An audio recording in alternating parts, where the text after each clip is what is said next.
সৰবৰাহ আছে সৰবৰাহৰ বিৰুদ্ধে আমি সদায় সৰব হৈ আছোঁ। আজি এটা গোপন সূত্ৰৰ পম খেদি আমি এই ISBT শিলচৰৰ ISBT অঞ্চলত আমি গম পাইছিলোঁ যে তেলৰ এটা অবৈধ এটা চুৰি কাৰ্যচলী সংগঠিত হৈ আছে। সেই সংক্ৰান্তে আমি যেতিয়া ইয়াত আহি পেলাই এটা অভিযান চলাওঁ, অভিযান কালত এটা টেংকাৰ আমি ইয়াত মজুত থকা আৰু টেংকাৰৰ পৰা চুৰি কৰি থকা অৱস্থাত তেল চুৰি কৰি থকা অৱস্থাত আমি টেংকাৰ আৰু তাৰ লগতে এই গোডাউন এটা বৃহৎ গোডাউন ইয়াতে আছে। গোডাউনত বৃহৎ পৰিমাণৰ চুৰি তেল ইয়াত মজুত আছে আৰু তাৰ লগতে দুজনকৈ ব্যক্তি এই গোডাউনৰ মালিক আৰু টেংকাৰৰ মালিক আমি দুইজনকে আমি ইতিমধ্যে এৰেষ্ট কৰিছোঁ। আৰু তাৰ লগতে এই বৃহৎ পৰিমাণৰ যি তেল আছে ইয়াতে মজুত আছে অবৈধভাৱে, সেই তেলখিনিকো আমি চিজ কৰিছোঁ। আৰু আপুনি দেখিব যে ইয়াত অহাৰ পাছত আমি স্থলীতে আমি AS11EC 1556 নামৰ এটা টেংকাৰ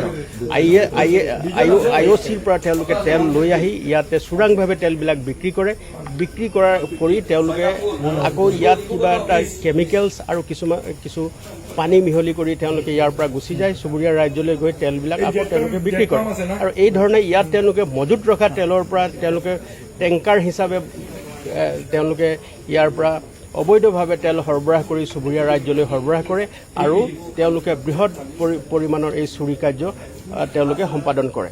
গতিকে আমি সেই চক্ৰটোৰ পম খেদি বিশেষ খবৰৰ সূত্ৰে আমি আজি এই অঞ্চলটোত আমি অভিযান চলাওঁ আৰু অভিযান চলাই আমি এই দুইজন ব্যক্তি টেংকাৰ আৰু মজুত থকা যি ইয়াত ডিজেলৰ পৰিমাণ আছে সেইখিনি আমি জব্দ কৰিছোঁ। আৰু আমি প্ৰাৰম্ভিক তদন্তত দেখা গৈছে যে এই মজুত থকা যি তেল আছে আৰু এই যি চক্ৰ এটা আছে ইয়াৰ অন্তৰালত কিবা বিশেষ চক্ৰ এটা জড়িত হৈ আছে বুলি আমি গম পাইছোঁ আৰু আমি অনুসন্ধান আৰম্ভ কৰিছোঁ।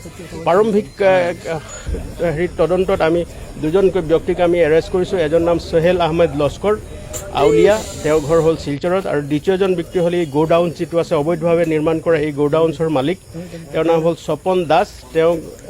তেওঁ অস্থায়ীভাৱে ৰামনগৰ অঞ্চলত থাকে, কিন্তু তেওঁৰ ঘৰ হ'ল হাইলাকান্দি ৱাৰ্ড নম্বৰ 9। গতিকে তেওঁ এই বহুদিন অবৈধভাৱে থাকি তেওঁলোকে অবৈধ এই ব্যৱসায় চলাই আছে।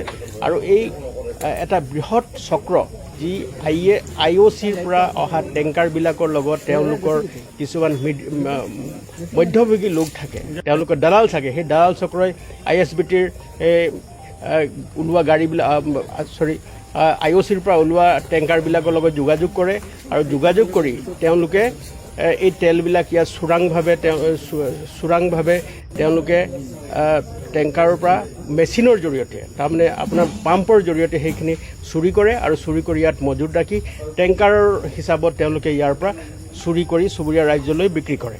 গতিকে এই চক্ৰটো আমি ধৰা পেলাইছোঁ আৰু এই চক্ৰটোৰ বিৰুদ্ধে আমি কঠোৰতম আইনগত ব্যৱস্থা যাতে ল'ব পাৰোঁ তাৰ কাৰণে আমি তৎপৰ হৈ আছোঁ। আৰু এই চক্ৰটোৱে দীৰ্ঘদিন ধৰি কিছুমান আমাৰ পুলিচৰ চকুত বা ৰাইজৰ চকুত ধূলি দি আপোনালোকে দেখিব যে এইটো এটা বন্ধ ঠাই, চাৰিওফালে বেৰিকেড লগোৱা আছে, কোনো সোমাব নোৱাৰে, অতৰ্কিতে কোনো সোমাব নোৱাৰে। গতিকে তাৰ অন্তৰালত তেওঁলোকে এই দুষ্কাৰ্য তেওঁলোকে চলাই গৈছিলে আৰু তেওঁলোকক আমি ধৰিবলৈ সক্ষম হৈছোঁ।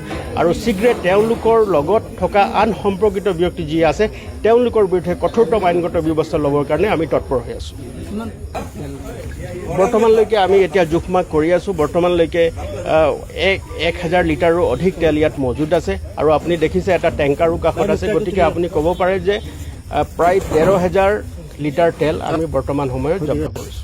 এই চক্ৰটোৰ গোটেইখিনি যিখিনি আমি চলাইছিলোঁ আৰু তেওঁলোকক ইতিমধ্যে আমি জেল হাজতলৈ প্ৰেৰণ কৰিছোঁ, কিন্তু এই চক্ৰটো এটা বেলেগ এটা চক্ৰ। আমি ইয়াৰ লগত ধৰ্মপকীত থকা ব্যক্তি যিখিনি আমি অনুসন্ধান চলাই আছোঁ আৰু এই চক্ৰটোৰ লগত সেই চক্ৰটোৰ কি সম্পৰ্ক আছে আমি অনুসন্ধান কালতে গম পাম। কিন্তু এইটো নিশ্চিত যে ইয়াত তেওঁলোকে থাকি এটা অবৈধভাৱে এটা গোডাউন নিৰ্মাণ কৰি সম্পূৰ্ণৰূপে তেওঁলোকে ইয়াত বৃহৎ পৰিমাণৰ ৰাজহ ফাঁকিৰ লগতে তেওঁলোকে ইমান পৰিমাণৰ তেল টেংকাৰ হিচাপে ইয়াত মজুত ৰাখি তেওঁলোকে বহিৰাজ্যলৈ প্ৰেৰণ কৰি অবৈধভাৱে তেওঁলোকে